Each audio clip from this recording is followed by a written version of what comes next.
Live, dummy. Everybody, this is Ted DiBiase, the $1 Million Man, and if you want to get your money's worth, stay right here, because you're listening to Knockouts and Three Counts. And remember, everybody's got a price for the $1 Million Man.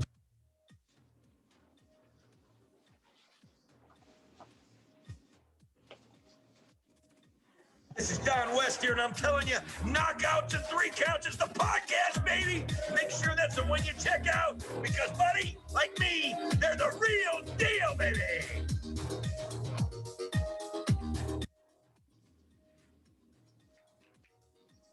This is Jake the Snake Roberts. Just letting you know, you need to listen to Knockouts and Three Counts, or you see that damn snake again.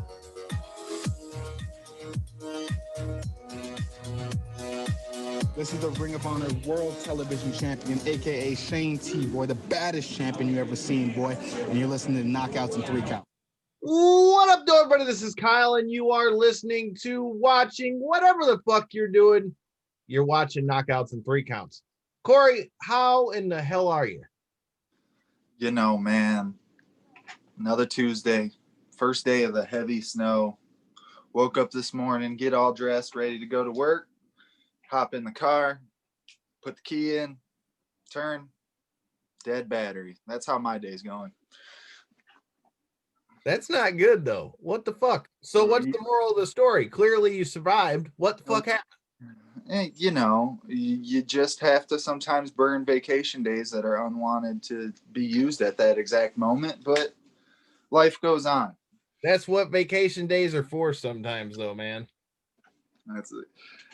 But while we're waiting for our guest to join us here, we got quite a bit of news on the MMA front released on the in the last couple days.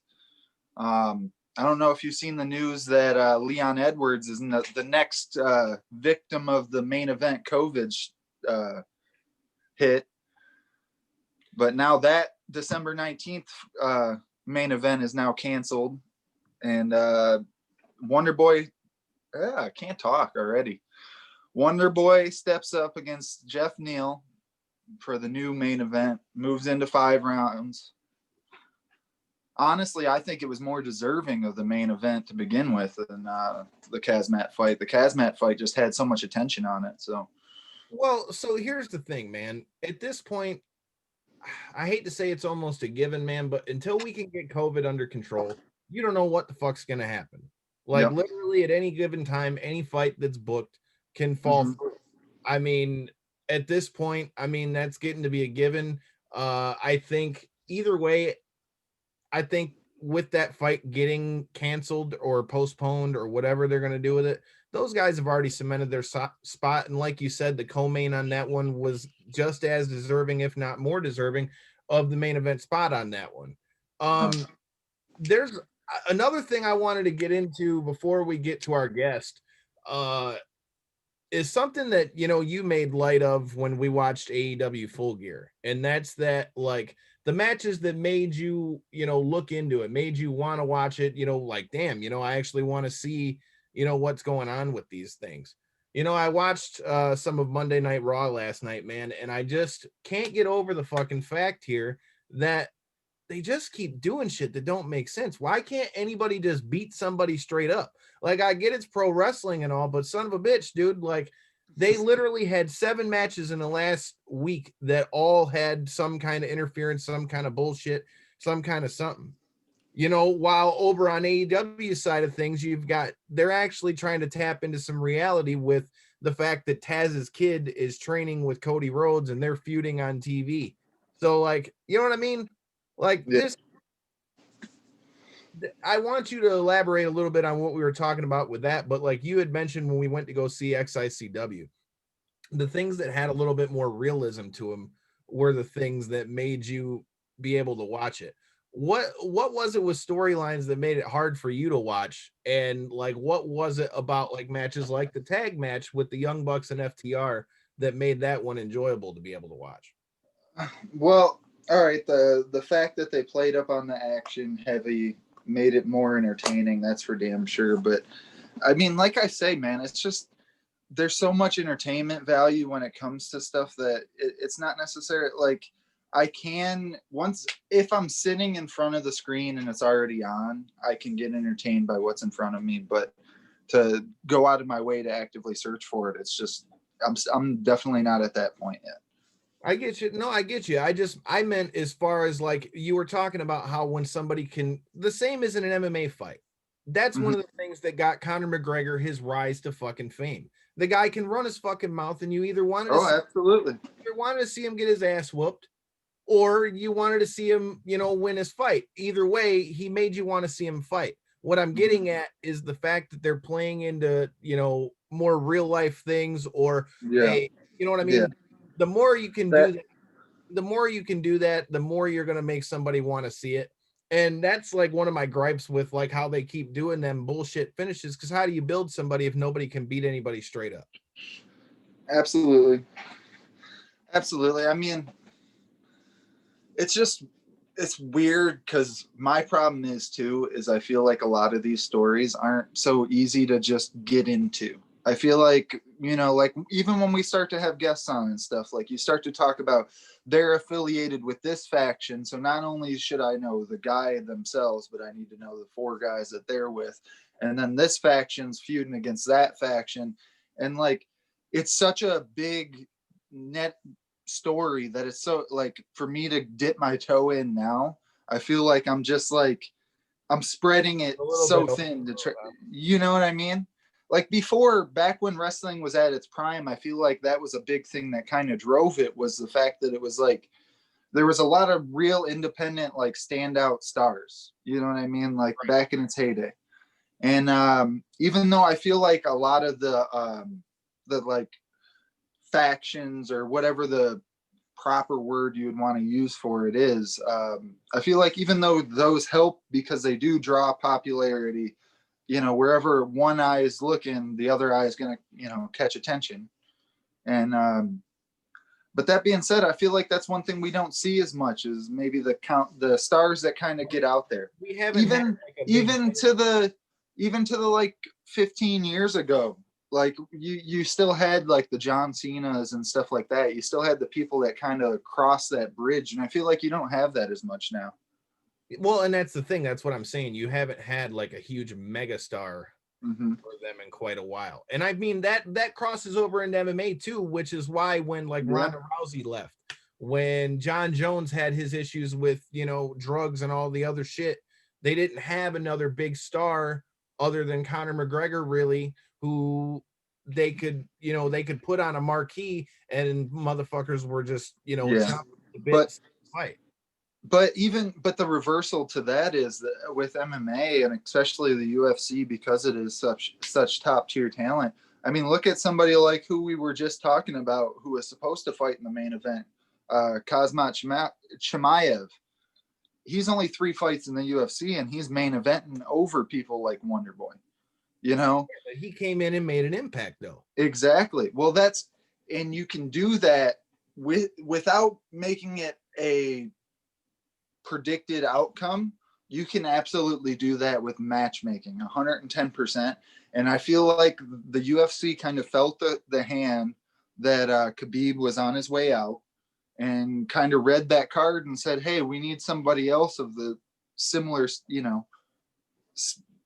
stature and Muslim and speaks, highly of family, but goes out there and I will smash you, and I feel like even void, huh? I mean, honestly, his style is obviously what got him to where he is and propelled him to keep the level of hype that he's gotten.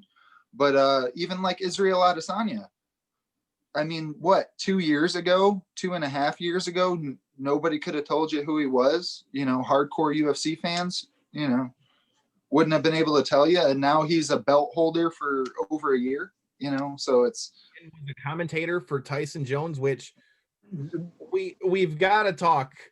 We've got to talk about Tyson Jones. Yeah, absolutely. Absolutely. He did a pretty damn good job on commentary, and Snoop Dogg and Mauro Ranallo filled a void that I never knew that I had. Like, I enjoyed the shit out of that commentary. Like Yep. Snoop's like dictation of what was going on in that fight, dude, was fucking hilarious. But Yeah. at the same time was like on point. So I mean, all in all, you know, we're obviously going to get into talking with Josh Burns here in a second. He's about to jump in here in the live stream. We're going to be talking about his fight at BKFC 15 going on December 11th against Chris Sorrow. 3-0 guy, 3 knockouts. A lot to talk about there. But, man, I think that Tyson versus Jones card did so much for boxing. And I said he's joining us, and we've got the man himself, Josh the Hammer Burns. How you doing, brother, man? Well, can't hear him yet.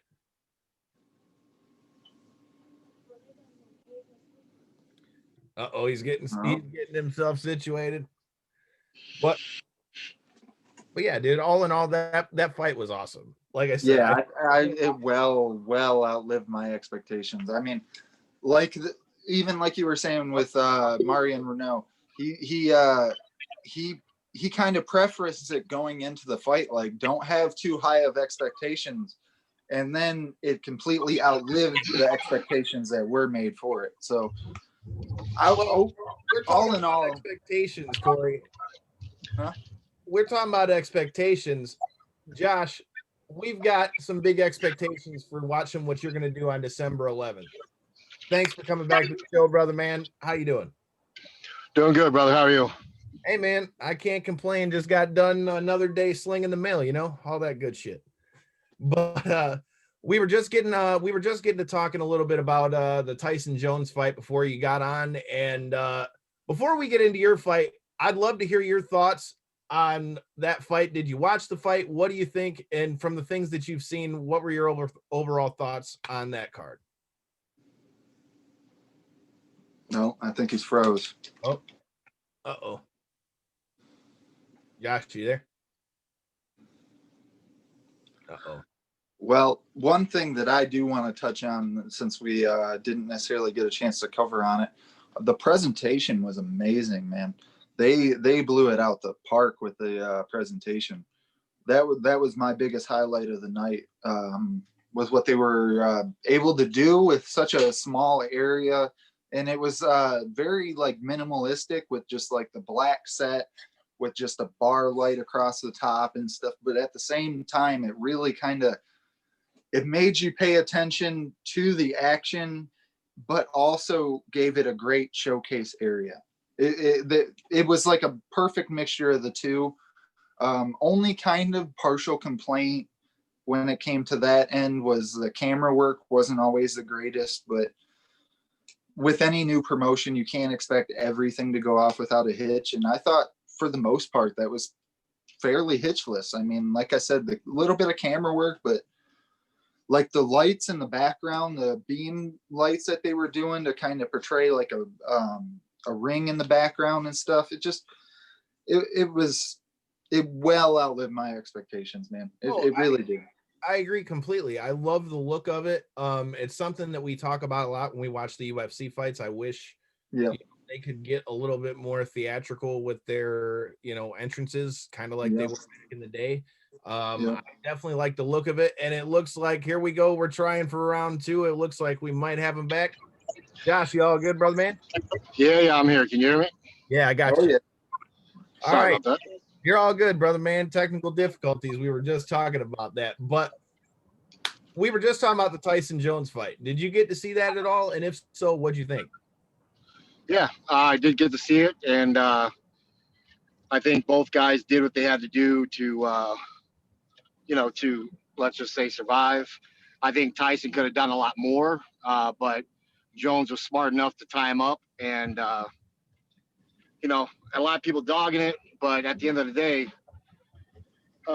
man, you got to talk. These guys are in their 50s, and Tyson moved and was faster than a lot of the heavyweights I've seen today in today's game. So, and Roy, he had a couple flashes of, brilliance in there where he, uses footwork and stuff. But as I told a couple of people, other interviews I had, you guys remember with men, the last thing that goes on a man is power, strength. mobility, speed, all that might go away, but the last thing to leave, and everyone knows because we call it old man strength. So Tyson still hit like a damn horse, and Roy, the day after the fight, Roy even said, he goes, he hit me with one of those body shots, and my whole body still hurts. So and that's just Roy being real. I think Roy did a lot of holding because once he got that body shot, I think it was in the second round, he knew. He's outclassed as far as power, because that's pretty much, if they really went for it, I think Tyson would have won if they had gone all out, in my opinion. Yeah, absolutely. I completely agree with you. You could kind of see that Tyson was almost kind of leading him on at points, almost allowing him to clinch to kind of eat up a little bit of time in those rounds so that he could kind of almost do like a little 30-second of real boxing. Then just eat away the rest of the shorter rounds. Kind of really led into that too, with the fact that Jones was constantly doing the clinching and stuff. I still found it entertaining as hell. I would like to see Tyson go in there with somebody that was maybe a little less scared of the power. I felt that was the issue with Roy, is maybe Roy was kind of just, he felt it. He felt that Tyson's, like you said, still had that old man strength and was putting it on him, man. He kind of pulled a couple of the punches to the head. I felt like he wasn't really stepping into him like he was those body shots. But I mean, that's kind of what you have to do to keep things going in a old man fight like that. I found it entertaining as hell though still. Yeah, no, I thought it was entertaining. I think Tyson's hands still look fast. And, you got to think, Roy, was it 3 of his last 5 fights he was knocked out? Yeah. So, and when Tyson lost to like Lewis and people like that, got knocked down, he wasn't knocked out. It was just, he was tired. He was out of shape. He was just done. He didn't have the fire, so he just got knocked down, but the fire was gone. He, didn't have in my opinion, didn't have the desire per se. But Jones straight up has, lost consciousness. And as a fighter, we all know once it happens once, it becomes easier the second, the third, the fourth. And if you're stupid enough to be in there for the 5th, it's going to come real easy. Well, you talk about the fire, man. It's great to see that you're going to be back in action here December 11th. Obviously, the last time we talked to you, it was before your first original bout set up with BKFC with Sam Shoemaker. Tell me, what are your thoughts on finally being able to get back in the ring here, and how are you feeling on the long layoff? Feeling good. The Sam Shoemaker just fell through multiple times. Obviously, the first time was not on either one of us. We both showed up to Kansas for the fight. They canceled it the day before. The state did. But after that, we had 2 or 3 other chances to make it happen, and I wasn't the one that pulled out. I wasn't the one that came up with excuses. So, Sam seems like a nice guy, but at the end of the day, man, I just want to fight. And the situation doesn't have to be perfect. I'm a fighter. So if you're a fighter, you fight, whether you're 100% or not. So when I went down to Kansas this last time and he pulled out, had a talk with the owners. I mean, they pulled me aside and said, look, this has happened too many times. What do you think about, Chris Sorrow? And, of course, me, I'm just like, I don't give a fuck. I'll fight him, and then I had to look him up, see who he was.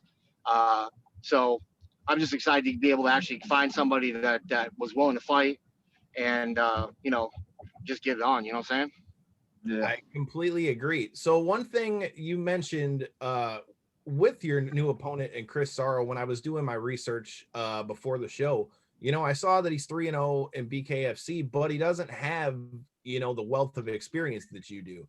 How much of a difference do you think that'll make, even though some of your experience obviously comes in the MMA cage? But I mean, you've got just more time in there than Chris Sorrow does. Yeah.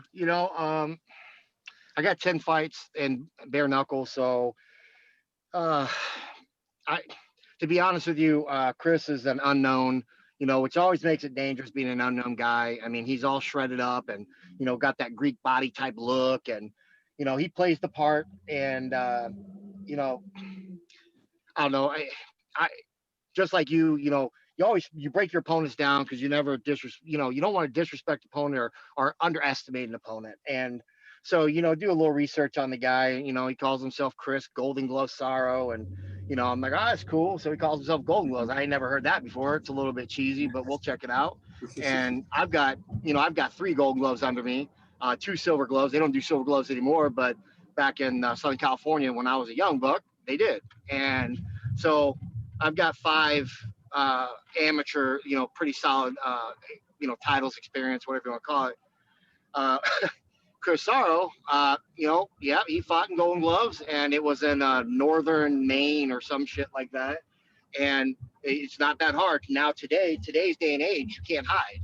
They keep really good records of stuff. And this dude goes up, he fights one fight for the Northern Golden Gloves, whatever, and there was no heavyweight there. So he bumped up to super heavyweight, which any fighter can tell you in the amateur ranks, most guys that are super heavyweights are guys that are way out of shape or way overweight. They're not going to be massive problems in the ring unless they're just some phenom, And anyways, I digress. The bottom line is, one fight pretty sloppy. He won. Now he's in the BKFC. He's fought twice in the BKFC, and both times he fought 2 guys that had no experience. One guy's named John McAllister, who I know, really good guy, got a heart of gold, man. Guy's got balls of steel to fight anybody. And thing is, he's 5'9" and weighs 200 pounds and probably should fight about 175. So he took the fight, always take care of his family, and he got in there, not just like Chris, didn't have any experience in the bare knuckle world, but there was enough disparity there to say, okay, that's not really something you're going to hang your hat on. And then the second fight he had is with Victor Jones here in Michigan.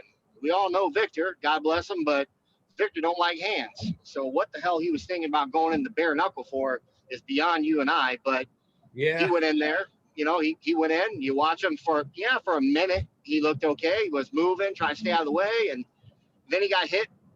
Square hit on the jaw, and he didn't get knocked out. I mean, let's just be honest. Let's call a spade a spade. The motherfucker sat on his ass, wiped his nose, looked at his hand, put his hands on his knees, sitting on his butt, leaning on the cage or the ring, and looked at the ref, waited till the ref said 10, then popped right up with it right to his feet. So, I mean, to me, that's somebody who just showed up for a fucking payday. So, my opinion is Chris Sauer's fought nobody, and he's not been pressured, he's not been hit, and I honestly believe he's super amateurish. He might hit hard, but guess what? Every fucking heavyweight hits hard. Now, are you world-class puncher? I don't see it. So I believe I'm in there with the one thing everywhere. He was a bat, and I can take you with the fucking sledgehammer. Over his head, and that's just the end of the day. So now that you're finally getting your crack with BKFC and stuff, man, like, what are your thoughts on just obviously the different conditions than what, obviously you'd be expecting at a BKFC fight? I mean, obviously, do you know if you're going to have any fans at this one, or are they one of the states that's still completely out with fans too?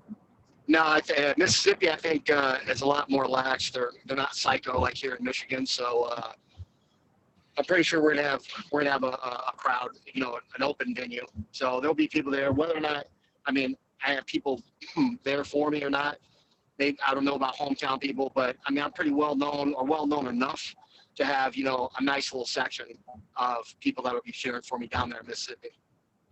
Do you think that the pandemic as a whole, like, has it changed anything for you, like, as far as your training camp or how you've had to get ready, or even like your mindset for the fight?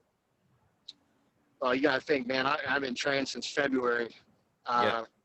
I caught the COVID and whatever after that March thing. Had it for like 5 days. We had every symptom we could have, but I mean, no worse than a fucking cold, and got over it in 10 days, tested clear. And, I'm blessed in the fact that I have gyms that I've never stopped training. I've trained all the way through.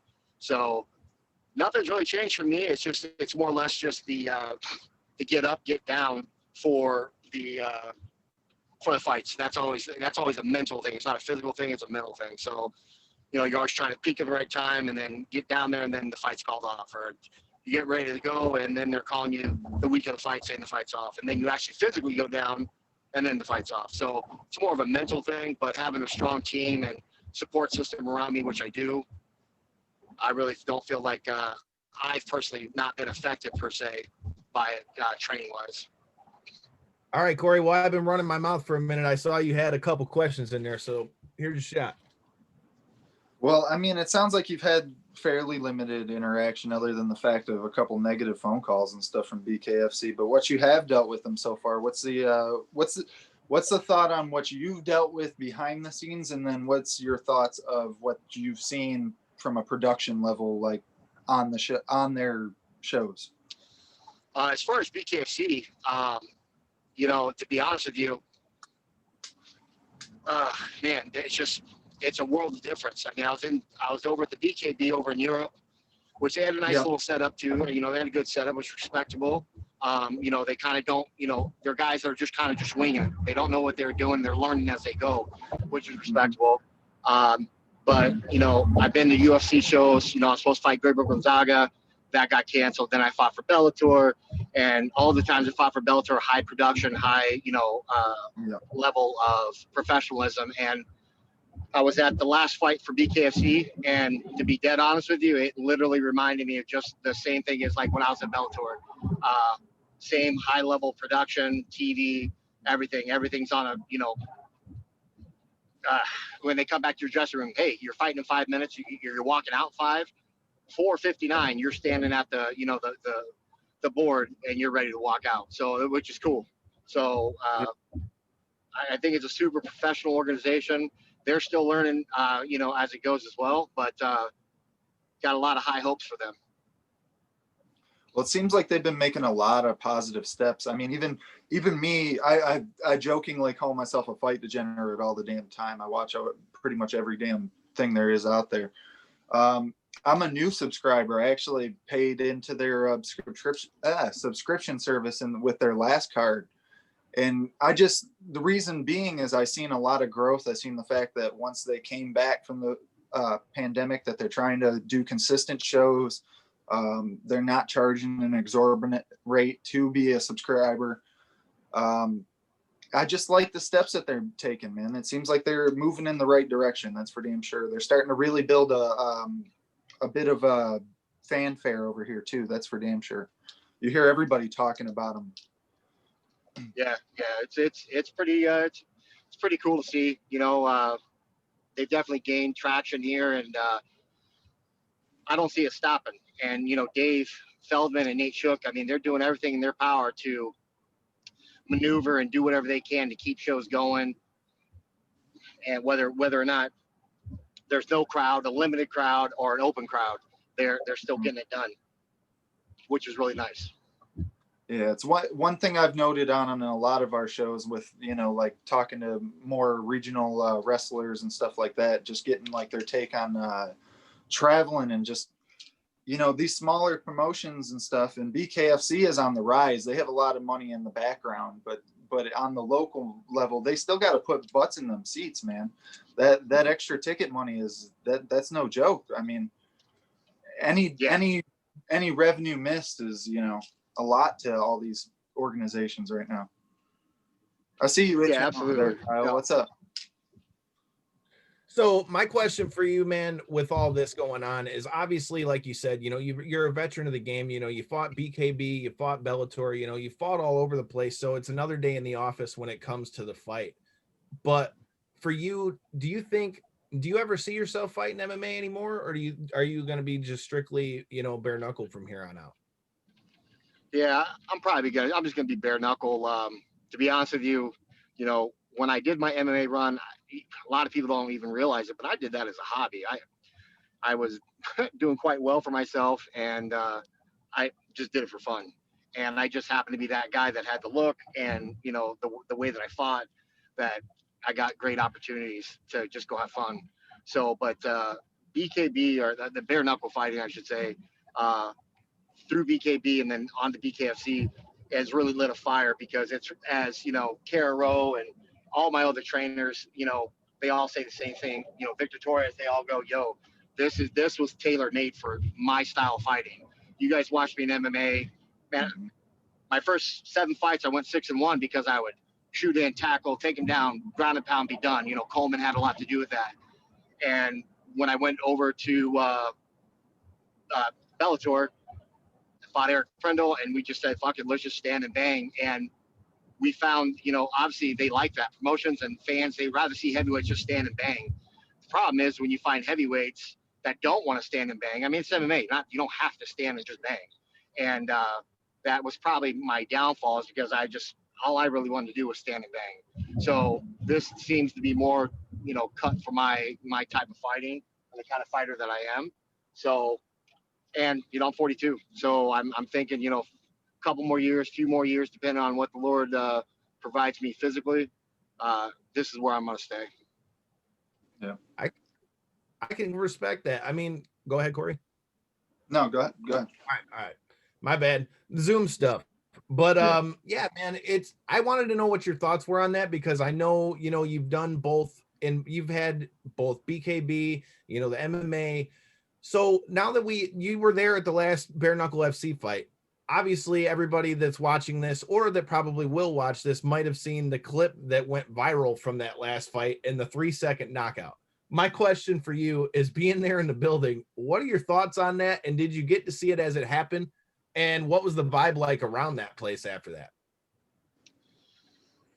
Yeah, you know, that dude, what's his name? Ursula, whatever his fucking name is. Dude's a beast. But at the same time, man, when I don't give a fuck who it is, and I'm not dogging, you know, his 3-second knockout. It's fucking great. But his opponent was shredded, looked the part, looked like, oh man, this could be a fight. Yeah. Yeah. But when you watch them get in there, this dude was like stone cold ghost. He was deer in the headlights, hands at his hips. They said fight, and what's his name just ripped off a punch, just drove off, boom. Anybody that starts a fight flat-footed, kind of staring into space with their hands at their hips, you're getting knocked out, whether it's 1 second, 2 seconds, 5 seconds. So yeah, it's fired, it's great, and you know, it made Sports Center and everything like that. But fighters, you know, the dude's a beast. The guy that got the knockout, he's a beast, taking nothing away from him. But you give any real fighter that from their opponent, where they're going to stand there with their hands at their hips and just kind of like be deer in the headlights, bro, you're going to get an under 20-second knockout. And so, yeah, at the moment, it's fucking crazy. Everyone's going nuts, you know. But fighters are going to look at it and go, yeah, that's crazy. That's fat. Wow, so cool. But you're also going to go, yeah, but look at what his opponent did. Either his opponent was psyched out, or he just, you know, just wasn't ready. Well, so I don't know. I don't know if that's what you wanted me to say. No, but hey, we wanted to hear your honest thoughts, and that's what I got. So I'm good. Well, and especially with the rule set that Bare Knuckle FC uses, with the whole toe the line moniker and stuff, the fact that you're literally starting within punching range, if, like you said, if you even remotely start flat-footed, you're just, it very well could end up in another 3-second knockout. You got to be immediately either offensive or defensive. You got to be one or the other, and you cannot be hesitant in that split second, because it doesn't take much. I mean, that's for damn sure. Exactly.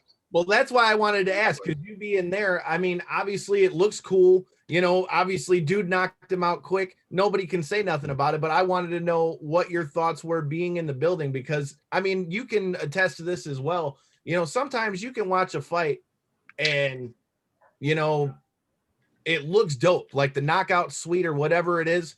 But then you can be there and be like, well, dude kind of slipped as he got hit, or you know what I mean? Like one of those kind of deals that maybe it doesn't translate as well across the screen. So I want to know from like you know, somebody who was there, you know, what your thoughts were on that as far as that goes. So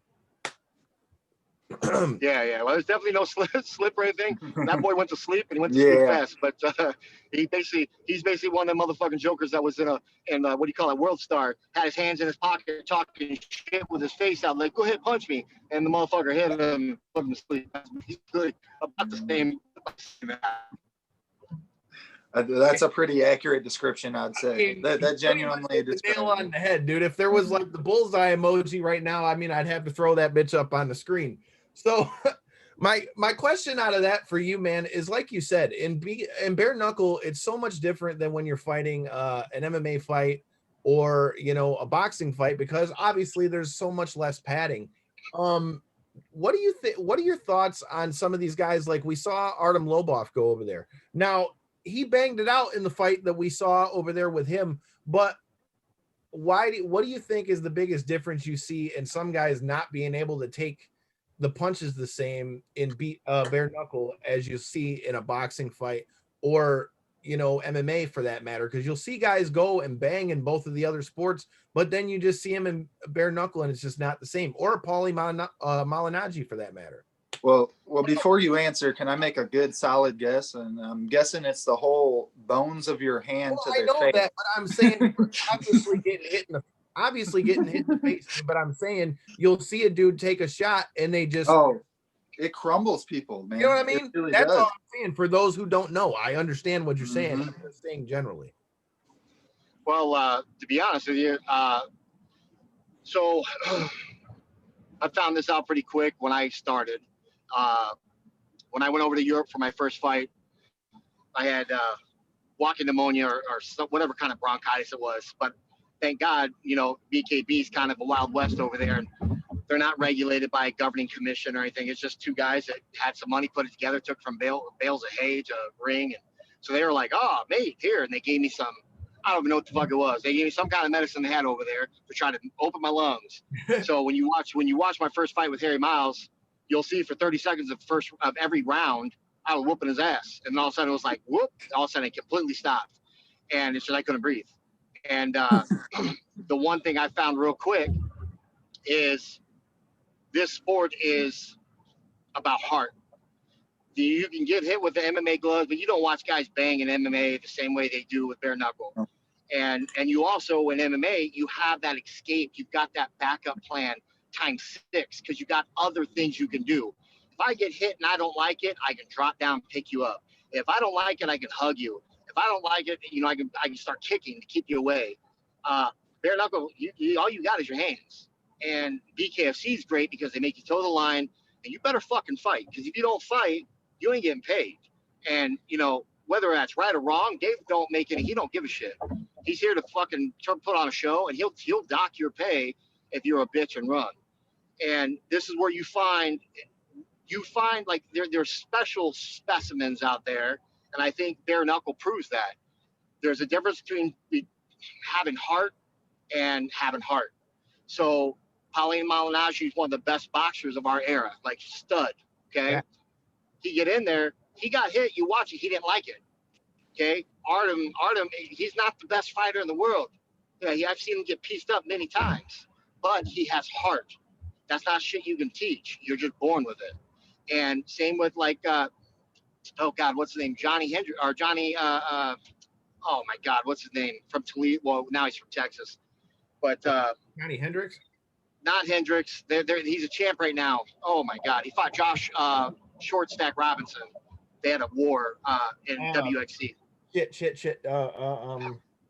Johnny Bedford. Bedford. There you go. So Johnny. Yep. When I was doing it in UK, Johnny asked me to get him over there. Well, the UK brand, they're pompous. They're really pompous Brits. You know, they live on an island the size less smaller than Texas, but they think they're the fucking shit, and they turn them down. And I try to tell them, like, listen, dude, this is a different breed dude. He will go through your boys. And of course, they turned him down. They laughed at him. Well, now look where he's at. He's a champion for BKFC, and he's fought a lot tougher competition than you'd see in the UK. He's one of those guys that's just cut from that cloth that you can't teach. And, you know, I think I'm blessed in the fact I've always been that way myself. You know, MMA, I mean, shit, you watch me. I fought Justin Wren on 3-4 week notice, and Justin been preparing for 6 months. And they were, you know, toting him up about the pig knees or whatever the hell it was he was doing, which is a really good cause, all that for the water. And I went 3 rounds with him. I think I took 12 knees to the head, and you know, I just got tired, but you couldn't put me down. I've never been knocked out. When I went to 205, it was the closest I've been to being like knocked out was Rich Hale I cut 80 pounds in, 90 days, and it was just too much too quick. So basically, I was dehydrated. I didn't know it. I felt great, and once I got clipped, I locked up, but I never lost consciousness. That's the closest I've ever been to being knocked out. But in BKB, I was never hurt once. I mean, I've been cut. I had my nose ripped off, or my left side of my nose ripped up, but I never stopped fighting. I keep coming forward. And I think that's the difference with this between boxing and MMA is boxing. I mean, you're hitting me with pillows. Okay, yeah, don't get me wrong. You get hit by a guy like Tyson, you're gonna be in trouble. 10-ounce gloves, but for the most part, you don't feel shit when you box. You don't, like when I spar, you don't feel things. The second you're in a bare knuckle fight, the very first jab, you feel it. I don't care how much endorphins you've got going. I don't care. You're gonna feel it. And I think that's the difference. It's a matter of how much you want it, how much heart. And it's not even a mental thing. It's not like, oh, I can push through this. I got it. No, your body says, fuck this. And your mind's like, done. I mean, you saw that with like a Victor Jones. You saw that with, you see it with multiple fighters in this sport where they're high touted fighters. They're tough. They come in with great records. They get clipped. They're not knocked out cold. They literally are on their hands and knees, grabbing their face, sitting on their butt, like thinking, like, why am I here? If they're not paying me enough, it don't even matter. It could be $100,000. It ain't worth it. So I think that's the big difference that people don't get is like, this is not something you can go grab somebody. Oh, he's gonna be a great bare knuckle fighter. You got to find somebody who just has something in them, and you're only gonna find that out when they're put in that position. So like Masvidal, I think Masvidal would be a fucking monster in this sport. I agree. I know he has that weird ass, same thing as myself. He's got that weird ass hit him, and it makes him want to keep coming. It's like you said, he's got that dog in him, man, and it's something that you've shown that you've got. I mean, like you said, you've got how many fights in bare knuckle? My question for you is, obviously the same thing that MMA kind of had to fight against was, people calling it human cockfighting and all that stuff. Obviously, that's only going to be ramped up to another degree when it comes to bare knuckle. Do you think that like the rawness of bare knuckle will hurt it at all in its growth and popularity in America because of how things are so PC now in 2020? Yeah, no. Yeah, first of all, fuck 2020 and all this PC bullshit. At the end of the day, I mean, we're Americans, man. We're the best in the world for a reason, and we love violence. We love combat, and bare knuckle is the safest sport there is. Now, don't get me wrong. You're going to have a hell of a lot more superficial things, cuts, shit like that, hematomas.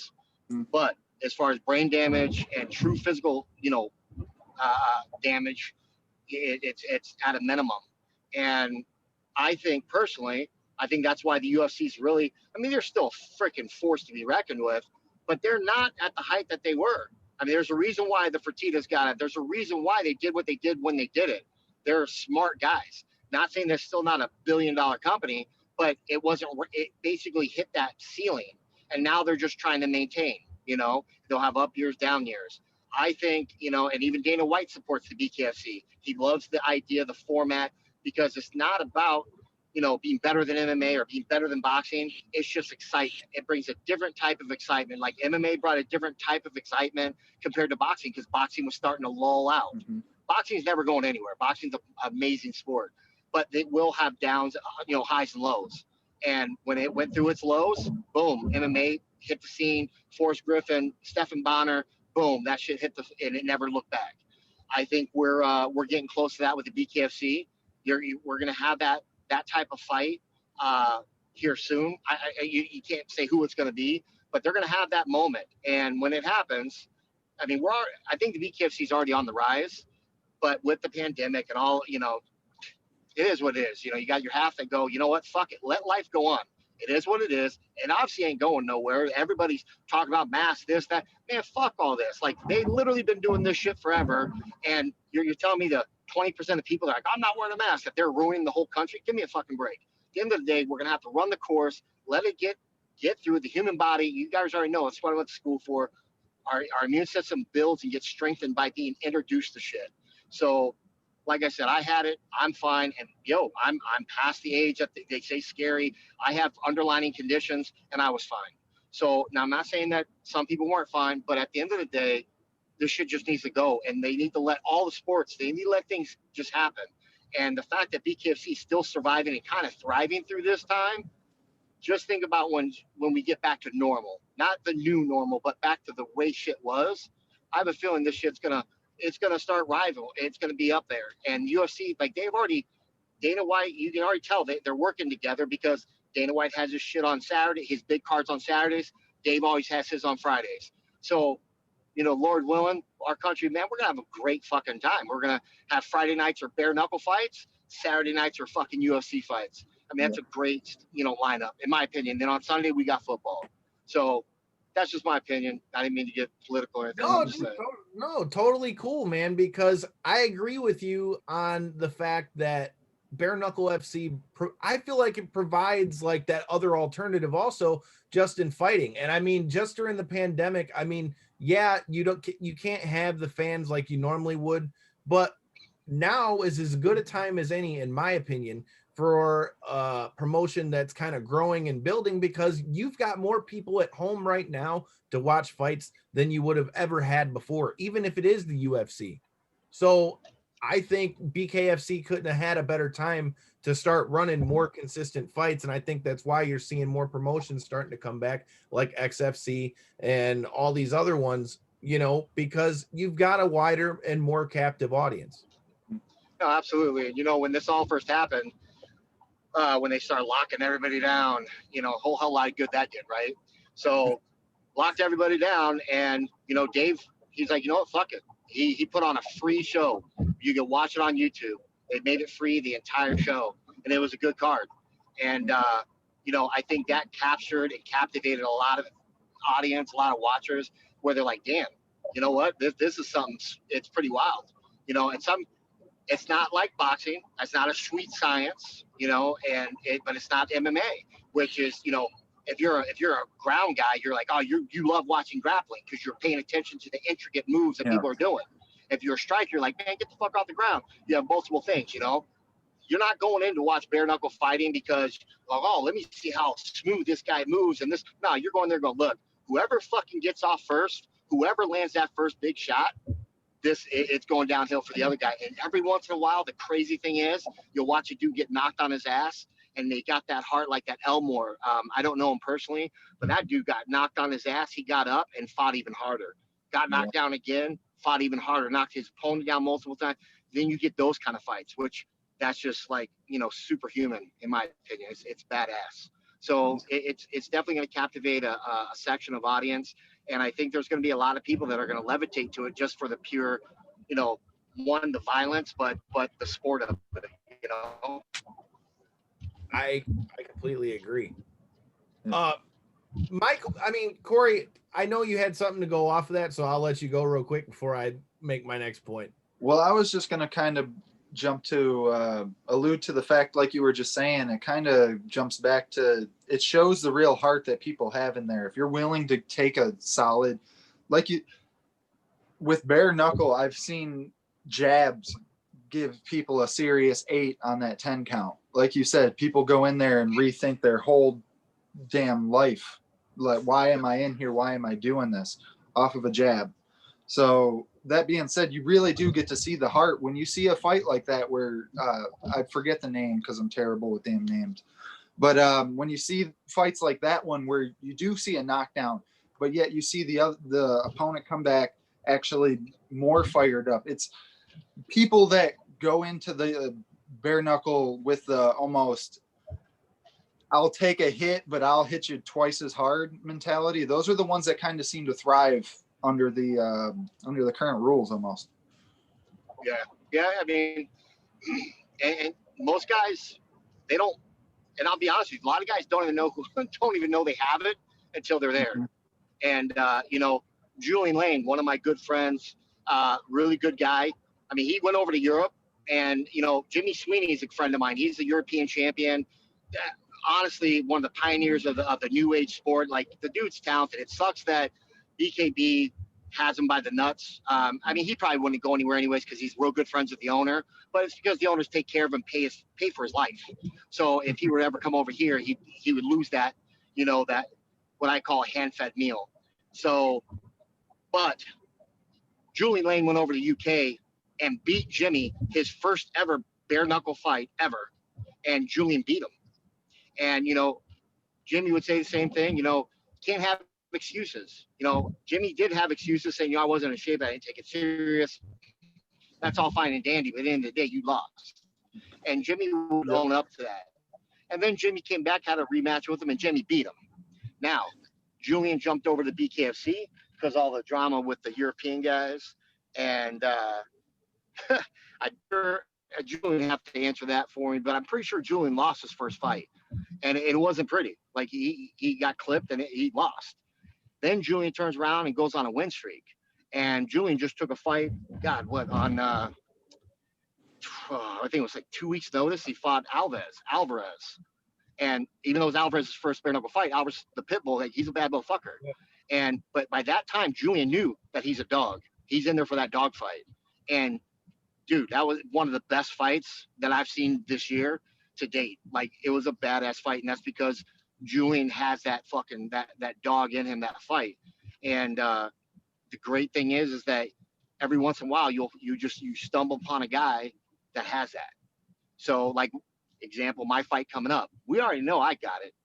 Now the guy I fight, Chris Sorrow, we don't know. I mean, I could get in there and find it myself in a 5-round war with this dude. It's highly possible. You never know. But you also tend to pay attention to people and how they respond, how they react. This motherfucker, I do a couple podcasts, and I guess he doesn't like what I say because you guys know how I'm not dogging nobody. I'm just saying, when I was saying his background, his record, all that, his credentials, it's not something I would hang my hat on and go around and be all proud about. I would be low-key about it, come in low-key, because it's really not much to stand on, even if I was a Billy Badass. So this motherfucker, he's sending me threatening fucking Facebook messages, telling me he's going to step over my corpse and calling me derogatory statements. And I'm just like, damn, bro. Like, you can definitely tell you a rookie, because I had a podcast and that got under your skin bad enough to where you putting up shit about my personal life up on your Facebook and sending threatening messages. I'm just like, I sit back and I laugh. I'm just like, I'm already in your head, bro. I'm already in your head. And I wasn't even talking to you. So now wait until I see you in person, So it's going to be a good time. So, and I didn't mean to divert off a subject there, but exactly where I was going to go anyway, man. You're going into this fight. Obviously, dude is already shook. You're in his head. So as we get ready to wind down here, we got about 5 minutes left.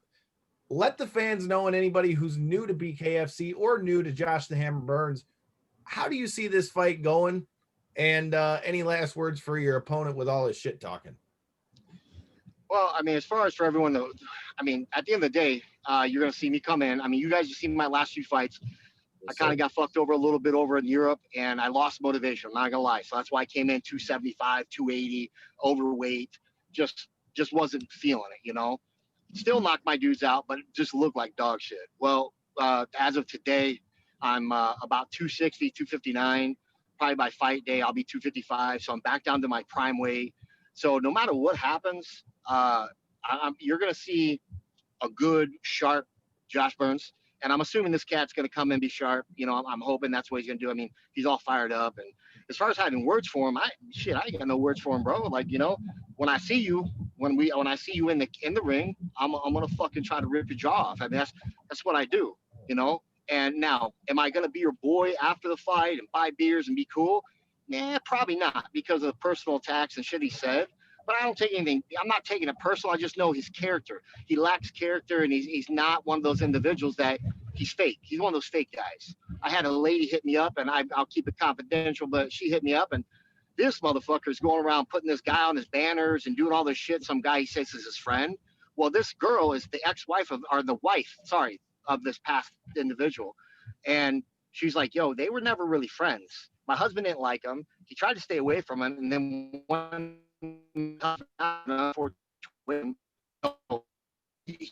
like date him and do. She had to file a personal restraining order. So if that doesn't show a lack of character, I don't know what does. So this dude's just a fake dude. I hope he's got the grit to fight and take some shots.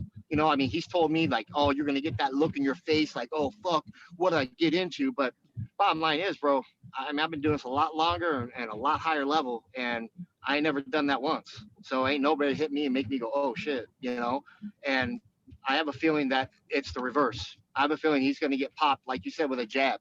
He's going to get popped with a stiff jab, and you're going to look in his face and, hey, maybe he's tough as nails. He's like, fuck, okay, I'm in for it. But my opinion is I think he folds. So I've said it once. I'll say it again. I think he's like a three-legged chair. He's going to fall. It's just a matter of when. So, but that's it. I'm not talking shit. I'm just saying, I hope for the best fight. But at the end of the day, y'all going to see me come out. I'm going to try to rip the motherfucker's throat out. That's what I'm going to try to do. I'm going to try to kill him. And because it's legal. And if I do put him down, it is what it is. So that's it. Hey, man. There ain't nothing else to be said. Josh the Hammer Burns coming in hot December 11th, looking to take home another body with him out of that BKFC ring. And as always, brother man, I just want to thank you for your time. Let everybody know where they can find you on all your social media and all that good stuff and where they can find the fight. Oh man. So the fight is got on that BKFC app. You can use the hashtag I think it's like /Burns, and you guys get a discount on it. That'll be in the link to the description. Oh. Did we lose him? Yeah, I think we lost him. But like Josh was saying, you can get the fight on the BKFC app. I will have the link into it with the. So go ahead. Go ahead. What? I was saying what you were because it cut it out. Oh, okay. Yeah. No. So yeah. But it's use my code. I think it's like $3, $4. If you just do it on your own, it's $5 or $6. But it's definitely worth it, man. Whether you use my shit or not, just you guys got to check it out at least once, and get to see a hometown boy go in there and do some damage. And no matter what happens, win, lose, or draw, there's going to be blood, and someone's going to get knocked out, knocked down. It's going to be brutal, and that's the whole part of the game, man. That's the fun of it. All right. Hey, man. Well, we appreciate your time, brother, man. We're definitely going to be watching it here. And until next time, man, do your business, homie. All right, brother. Appreciate you guys. Have a good one. Yeah. Hey. Later, man. Later. Hey, man, I don't know. He said it himself. Somebody's going to sleep. Somebody's bleeding. And until next time, man, make sure you're checking it out December 11th. And make sure you're checking us out this Thursday. We're sitting down with Justin, the Guitar Hero James, ahead of his fight for the UFC going on this Saturday. Make sure you're following us over there at YouTube and hit that subscribe button. And as I said, the links to Josh's code for BKFC will be in the description if you're watching this on YouTube. And until next time, and in the in-between time, peace.